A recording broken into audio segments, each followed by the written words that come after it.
अस्सलाम वालेकुम। This is lecture number 2। इस लेक्चर में हम फ्लिप फ्लॉप्स को देखेंगे। लेक्चर नंबर 1 में हमने लैचेस को देखा था और डिस्कस किया था।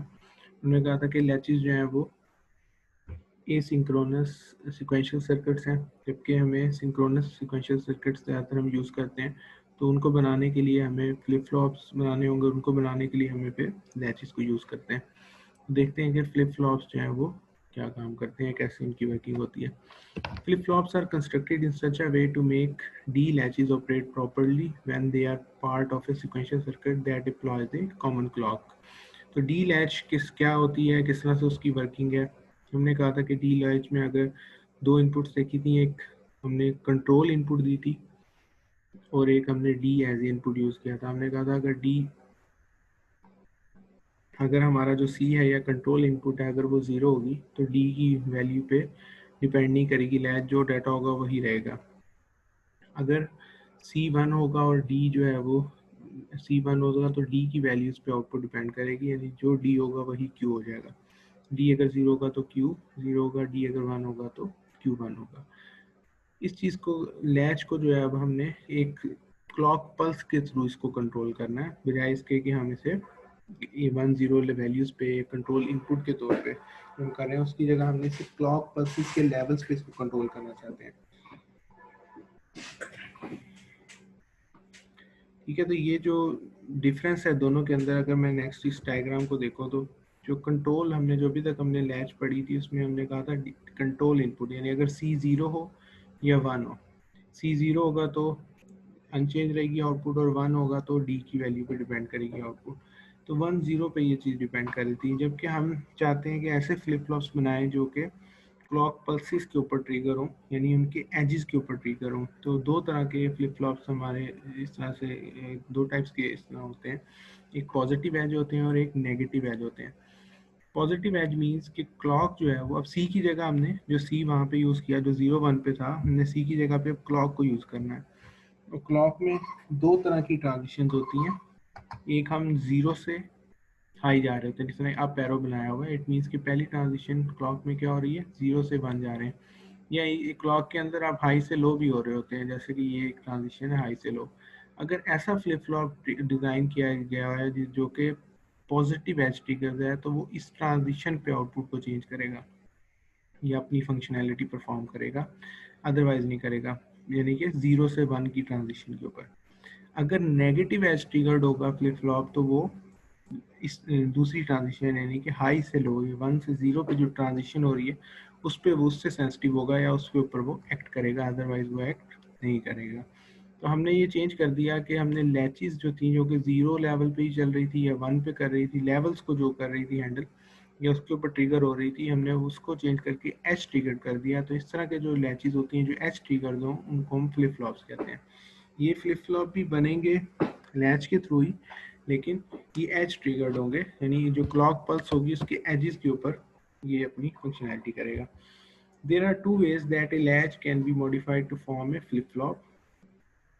दो तरह से हो सकता है। एक पहला, employ two latches in a special configuration that isolates the output of flip-flop from being affected while its input is changing। पहली ये है कि हम इसे इस तरह से बनाएं कि दो फ्लिप फ्लॉप अलग-अलग लगाएं मास्टर स्लेव में, जिस तरह से मैं नेक्स्ट आपको इसका एक्सप्लेन करूंगा, ताकि एक जो है वो दूसरे पे डिपेंड ना कर रही हो, दोनों एक दूसरे से पे आइसोलेटेड हो। या दूसरा तरीका ये है कि produce a flip flop that triggers only during a signal transition. जैसे कि मैंने आपको ये पॉजिटिव एज और नेगेटिव एज ट्रिगर कहा कि जो ट्रांजिशन पे जो ट्रिगर हो, यानी कि अगर 0 से 1 हो रहा है तो पॉजिटिव एज ट्रिगर्ड होगी, या 1 से 0 पे अगर वो चेंज कर रही है, रिस्पॉन्ड कर रहा है फ्लिप फ्लॉप, तो उसको हम कहेंगे नेगेटिव एज ट्रिगर। और during disable during the rest of the clock pulse duration. बाकी अगर कांस्टेंट वैल्यू 1 आ रही है तो उसके ऊपर भी उसमें कोई चेंज ना आए, कांस्टेंट 0 वैल्यू जा रही है तो उसमें भी कोई चेंज ना आए। जैसी ट्रांजिशन हो हाई से लो या लो से हाई, तो वो उस पर ट्रिगर हो या उस पर एक्ट करे। ये जो दो टाइप्स हैं ये हम आगे चल के डिस्कस करते हैं, उनको देखते हैं कैसे इनको बनाना है और ये कैसे यूज होती है।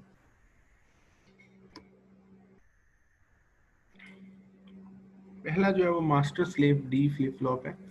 डी फ्लिप फ्लॉप यूज हो रहे हैं, इसके अंदर दो फ्लिप फ्लॉप लगाए हैं। ठीक है, इसकी जो आउटपुट है उसकी इनपुट बन रही है दूसरे वाले की।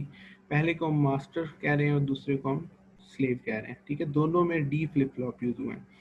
डी फ्लिप फ्लॉप की दो इनपुट्स थी, आपको मैं रिवाइज करवाता हूँ। दो इनपुट्स थी, एक डी था और एक सी था, ठीक है। हमने ये देखा था कि जब डी सी जो है वो अगर सी 0 हो तो आउटपुट पे कोई चेंज नहीं आता, ठीक है। डी लैच में अगर सी 0 हो तो आउटपुट पे कोई चेंज नहीं आता, जो आउटपुट हो वही रहती है। अगर सी 1 हो तो आउटपुट में चेंज आता है, लेकिन अकॉर्डिंग टू डी। अगर डी 0 होगा तो ये 0 होगा, अगर डी 1 होगा तो क्यू भी 1 होगा, ठीक है। तो हमने इस तरह से ये किया कि दो लैचेस लगाई, इसका क्यू जो है वो उसकी डी में इनपुट में लगा दिया, और हमने एक क्लॉक पल्स लगाई है जो कि स्लेव मास्टर के साथ है, तो उसका इन्वर्ट करके क्लॉक का हमने स्लेव के साथ लगा लिया, ठीक है। अब लेट्स से कि हमने कहा कि इसको आसान करने के लिए हम कहते हैं कि जी फॉर एग्जांपल फर्स्ट जो है हम ये कह लेते हैं कि जी पहले हमारी क्लॉक पल्स हो गई 1, 0 से 1 हुई, यानी हाई यानी 1, ये वाला केस। जब क्लॉक पल्स 1 होगी तो 1 पे इन दोनों ने एक्ट करना है, लेकिन जब यहाँ पे 1 होगी तो ये 1 इस जब इन्वर्टर में से जाएगा तो ये 0 हो जाएगी।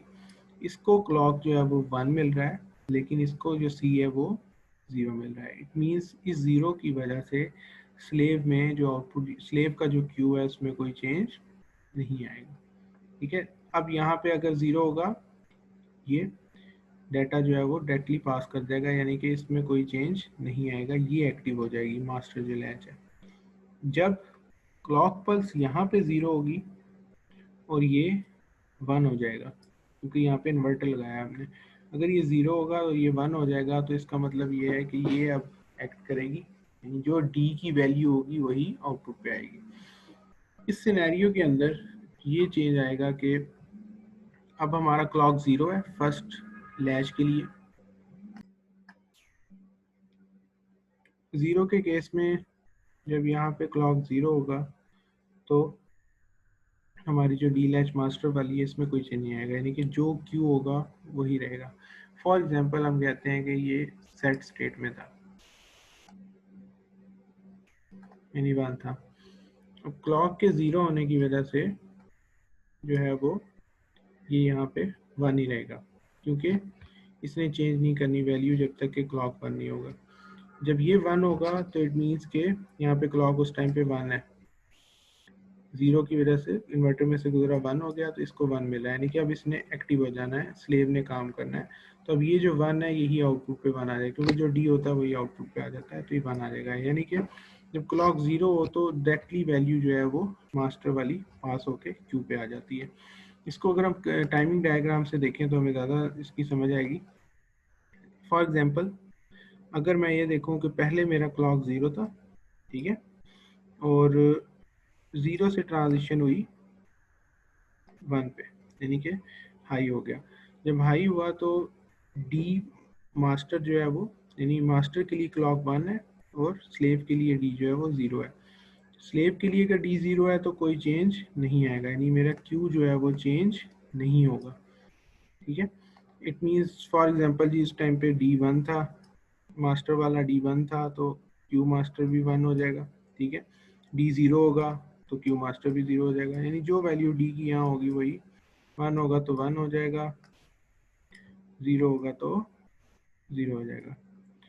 लेकिन जो हमारा स्लेव है उस पर कोई चेंज नहीं आएगा, यानी कि ये अगर ओवरऑल इसकी आउटपुट क्यू देखें तो ये ट्रिगर नहीं होगी, और हमारा क्लॉक जो है वो 0 से 1 हुआ है, यानी कि पॉजिटिव ट्रिगर हुआ है या 0 से 1 हुआ है, तो कोई चेंज नहीं आ रहा है, यानी पॉजिटिव ट्रांजिशन पे 0 से 1 पे कोई चेंज नहीं आ रहा।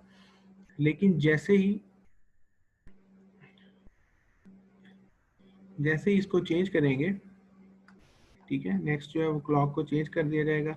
इसको 0 से अगर हम 1 से अगर हम 0 कर दें तो ये 1 हो जाएगा, अब ये एक्टिव होगा और ये नहीं होगा, और जो वैल्यू यहाँ पे होगी वही आउटपुट पे आ जाएगी। फॉर एग्जांपल अब हमने इसको हाई से लो कर दिया, यानी कि ट्रांजिशन नेगेटिव हो रही है, नेगेटिव के ऊपर ये ट्रिगर होगा, ठीक है। ट्रिगर मीन्स कि अब हमारा जो है वो आउटपुट पे 1 आ रहा है। इट मीन्स ये जो हमारी मास्टर स्लेव कॉन्फ़िगरेशन है ये नेगेटिव एज ट्रिगर्ड है। 0 से 1 पे मेन हमारी जो आउटपुट है उस पर कोई चेंज नहीं आ रहा, लेकिन हाई से लो पे जो है वो आउटपुट चेंज हो रही है depending on the value of D. इस केस के अंदर जब हमारा ये क्लॉक जो है वो 0 है इसके लिए और इसके लिए 1 है, स्लेव के लिए जब 1 है तो वही वैल्यू आगे आ रही है जो हमारी इनपुट थी, ये वाली डी थी। अगर ये 0 होगा तो यहाँ 0 होगा, यानी अगर यहाँ पे 1 होगा तो यहाँ पे 1 है। कह सकते हैं हम कि ये नेगेटिव एज ट्रिगर्ड जो है वो लैच है, ये मास्टर फ्लिप फ्लॉप है, master slave D flip flop है।